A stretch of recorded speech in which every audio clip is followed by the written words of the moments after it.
L'équipe juridique de Sean, Diddy, Combs est submergée par une angoisse palpable, luttant avec acharnement pour empêcher le comédien Katt Williams de révéler des secrets qui pourraient condamner Diddy à la prison à perpétuité. Les enjeux sont colossaux, et la situation se complique de jour en jour. Dans cette analyse captivante, nous dévoilons les détails les plus choquants de la manière dont l'ancien magnate de Bad Boy supplie le juge de tenir Williams à l'écart du estrade des témoins, son destin suspendu à un fil. Dans la salle d'audience fédérale tendue de Manhattan, les avocats de Diddy travaillent sans relâche pour réduire au silence une voix clé. Katt Williams, le comédien audacieux, a fait des déclarations explosives sur le producteur musical, des propos qui résonnent aujourd'hui avec une gravité inquiétante. Ces mots, autrefois perçus comme de simples commentaires, prennent une dimension terrifiante alors que l'univers de Diddy s'effondre. Bien que Williams ne figure pas officiellement sur la liste des témoins, les rumeurs de son éventuel témoignage ébranlent visiblement Diddy. Cette agitation trouve son origine dans une interview accordée en janvier 2024 au podcast Club Shy Shy de Shannon Sharpe, où Williams a lancé un avertissement prophétique sur l'avenir du producteur, des mois avant que des agents fédéraux ne perquisitionnent ses propriétés et ne l'arrêtent pour des accusations graves. Ces paroles résonnent désormais avec une prescience troublante. Tous ces prédateurs puissants tombent en 2024, a proclamé Williams avec audace. L'heure est venue, que ce soit Diddy ou un autre, tout sera révélé. Il a confié avoir rejeté à plusieurs reprises des invitations aux fêtes tristement célèbres de Diddy, refusant même des sommes astronomiques pour préserver son intégrité. J'ai dû dire non à 50 millions de dollars à 4 reprises, a-t-il avoué, juste pour protéger mes principes et cette part de moi qui m'est chère, parce que P. Diddy veut faire la fête, et il faut lui dire non. Ces déclarations, prononcées des mois avant l'arrestation de Diddy en septembre 2024 pour des chefs d'accusation tels que la conspiration criminelle, la traite d'êtres humains et le transport à des fins de prostitution, projettent une ombre glaçante sur le procès. Selon des rapports, les procureurs envisagent sérieusement de convoquer Williams pour qu'il témoigne de ce qu'il sait de ces faits et de la prétendue culture du silence qui aurait permis à ces comportements de perdurer pendant des décennies. Les observateurs dans la salle d'audience ont noté l'inquiétude évidente de Diddy chaque fois que le nom de Williams est mentionné. La journaliste Lauren La Rosa, qui couvre le procès pour The Breakfast Club, a décrit l'état de plus en plus fragile du producteur. Diddy semble épuisé, a-t-elle observé. Il est visiblement amaigri, son visage est pâle, ses cheveux grisonnent, bien que quelques mèches sombres subsistent. Ses nerfs sont à vif, il a même demandé au juge une pause pour aller aux toilettes, confessant « Pardonnez-moi, votre honneur, je suis un peu nerveux ». La Rosa a raconté comment la main de Diddy tremblait pendant l'audience, son attention absorbée par la révision de documents et la prise de notes sur sa tablette aux côtés de son avocat, Brian Steele. Diddy lutte littéralement pour sa survie. Cela contraste vivement avec l'image arrogante et intouchable qu'il projetait autrefois, clamant fièrement « Je suis un sauvage. Je ferai tout ce qu'il faut pour obtenir ce que je veux. Je ne resterai pas à terre ». Cette arrogance s'est envolée, remplacée par un homme visiblement diminué alors que le procès, entamé avec la sélection du jury le 5 mai 2025, se déroule avec des témoignages accablants qui brossent un portrait troublant de son comportement. Un témoin, l'officier de police de Los Angeles Israel Flor, a relaté une intervention en 2016 à l'hôtel Intercontinental, où Diddy aurait agressé sa partenaire de l'époque, Cassie Ventura. Flor a décrit Ventura avec un œil au beurre noir, désespéré de partir, tandis que Diddy proposait de l'argent dans ce que l'officier a perçu comme une tentative de corruption. Un autre témoin, le gestionnaire d'événements Daniel Philippe, a livré un témoignage tout aussi troublant, détaillant des rencontres sexuelles rémunérées en 2012 orchestrées par Diddy, qui aurait dirigé et enregistré les événements. Philippe a affirmé que Diddy lui avait confisqué son permis de conduire comme menace et l'avait vu traîner Ventura par les cheveux. À mesure que d'autres témoins montent à la barre, l'équipe de défense de Diddy manifeste une anxiété croissante quant à qui pourrait encore témoigner. Les documents judiciaires révèlent de multiples motions pour limiter les témoignages, en particulier ceux de personnes non directement liées aux accusations mais susceptibles de parler de schémas de comportement plus larges. Les procureurs, cependant, soutiennent que l'établissement de ces schémas est crucial pour prouver la conspiration criminelle, qui exige des preuves d'une organisation criminelle, et non de simples incidents isolés.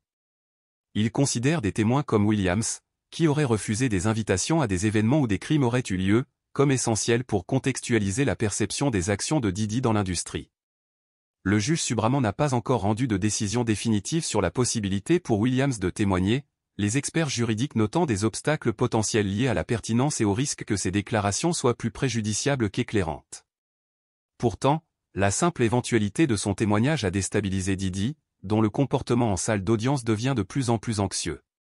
La liste des témoins de l'accusation inclut Cassie Ventura, dont la plainte déposée en novembre 2023 a déclenché cette tempête judiciaire, ainsi qu'une autre victime protégée, identifiée comme Jane, victime 2, qui partagera ses expériences. D'autres victimes, désignées comme 3 et 4, sont également mentionnées, bien que les procureurs aient révélé le 9 mai 2025 qu'ils n'ont pas réussi à localiser la victime 3, ce qui pourrait compliquer certaines parties du dossier.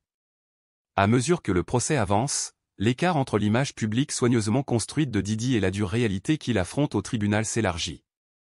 Autrefois figure dominante de l'industrie du divertissement, il apparaît aujourd'hui diminué, observant avec anxiété les témoins relater des allégations qui pourraient l'enfermer à vie.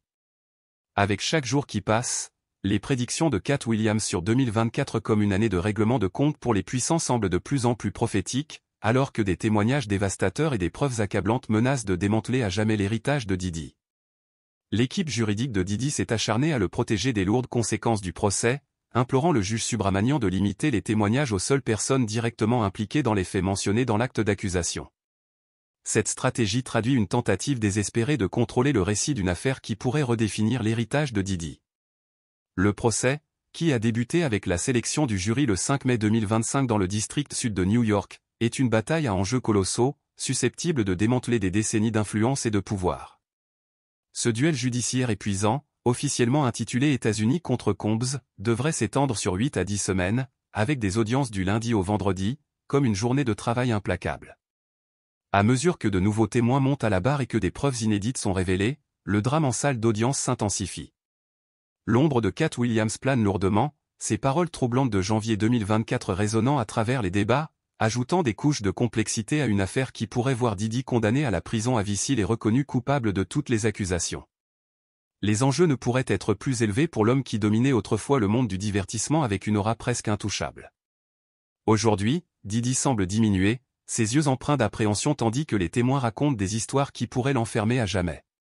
Chaque nouveau témoignage accroît la pression, la possibilité que des figures comme Katt Williams viennent témoigner alimentant le désespoir apparent de la défense pour éloigner certaines voix de la salle d'audience. Pourtant, Williams n'est pas le seul à pouvoir révéler des vérités dérangeantes. Monk, une autre critique virulente des abus de pouvoir dans l'industrie du divertissement, a également été mentionnée comme témoin potentiel. Lors de son passage dans le podcast Club Shy Shy, elle s'est exprimée avec une conviction inébranlable sur la nécessité de tenir les figures influentes responsables.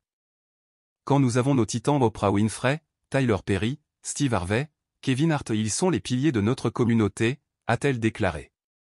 Ce sont eux que nos enfants admirent, rêvant de devenir comme eux. Nous devons donc exiger des comptes, leur demander ce qu'ils enseignent à nos enfants. Ces paroles, lourdes de sens, pourraient compliquer davantage la défense de Diddy, jetant un éclairage sur l'environnement qui aurait prétendument permis son comportement. Que Williams témoigne ou non, ces déclarations de janvier 2024 continuent de résonner, rappelant de manière troublante que la vérité finit toujours par émerger, peu importe le pouvoir de ceux qui cherchent à la dissimuler. Le procès a déjà été marqué par des rebondissements dramatiques, notamment l'aveu stupéfiant de l'accusation, au 3e jour, qu'elle ne parvient pas à localiser un témoin clé, identifié comme la victime 3. Cette absence pourrait porter un coup sévère à la stratégie des procureurs, qui s'appuient fortement sur les témoignages de 4 prétendues victimes, victime 1, victime 2, victime 3 et victime 4, la victime 1 étant largement reconnue comme Cassie Ventura, l'ex-partenaire de Diddy, dont la plainte de novembre 2023 a déclenché cette tempête judiciaire. Les 3 autres victimes ont obtenu l'autorisation de témoigner sous pseudonyme pour se protéger du regard public et du poids émotionnel de revivre des expériences explicites et traumatisantes. Les allégations sont accablantes, incluant des accusations d'avoir été contraintes à des actes sexuels avec des travailleurs du sexe masculin et forcées à assister au tristement célèbre « Freak-Offs » de Diddy. La victime 3, qui ne réside pas près de New York, s'est révélée difficile à contacter, malgré les efforts pour lui remettre une assignation à comparaître. Son absence a suscité des spéculations, peur de représailles, préoccupations professionnelles ou simple réticence à affronter l'attention d'un procès médiatisé pourrait être en cause. Le juge a ordonné au procureur de redoubler d'efforts pour la localiser, soulignant l'importance cruciale de son témoignage potentiel. Pendant ce temps, l'accusation s'efforce de dépeindre Diddy comme le cerveau d'une entreprise criminelle, utilisant prétendument ses sociétés, Bad Boy Entertainment et Combs Global Enterprises, pour faciliter ses crimes. il l'accuse d'avoir exploité ses ressources et ses connexions dans l'industrie pour manipuler et contrôler ses victimes, avec des chefs d'accusation incluant la conspiration de racket, passible d'une peine de prison à vie, et le trafic sexuel par la force, la fraude ou la coercition. La défense, dirigée par les avocats Marc Anifilo et Tenny Girago, contre-attaque avec vigueur, présentant les rencontres comme des relations consensuelles dans le cadre du style de vie, soingère, de Didi, affirmant que les accusatrices étaient des participantes volontaires, et non des victimes. La défense a remporté des victoires précoces, notamment la destruction de documents saisis dans la cellule de Didi, qu'ils ont jugés en violation du privilège avocat-client. Cependant, elle fait face à des défis, notamment des allégations selon lesquelles Didi aurait tenté d'influencer des témoins depuis la prison via des appels téléphoniques non autorisés et des manœuvres sur les réseaux sociaux. Une vidéo de surveillance d'hôtel de 2016, montrant Didi prétendument agresser Cassie Ventura, a également été admise comme preuve, malgré les affirmations de la défense selon lesquelles elle aurait été manipulée. Ces images pourraient profondément influencer le jury, renforçant la crédibilité des autres allégations d'abus. À mesure que le procès avance, l'image autrefois impeccable de Didi s'est visiblement ternie. Après 7 mois en prison, ses cheveux grisonnants et son choix d'un simple pull bleu marine sur une chemise blanche contrastent fortement avec la persona largée d'N-Life qu'il projetait autrefois. L'homme qui organisait les soirées blanches, les plus exclusives du monde du divertissement se tient désormais nerveusement dans une salle d'audience, levant timidement la main pour demander une pause toilette, un moment qui humanise la gravité de sa situation.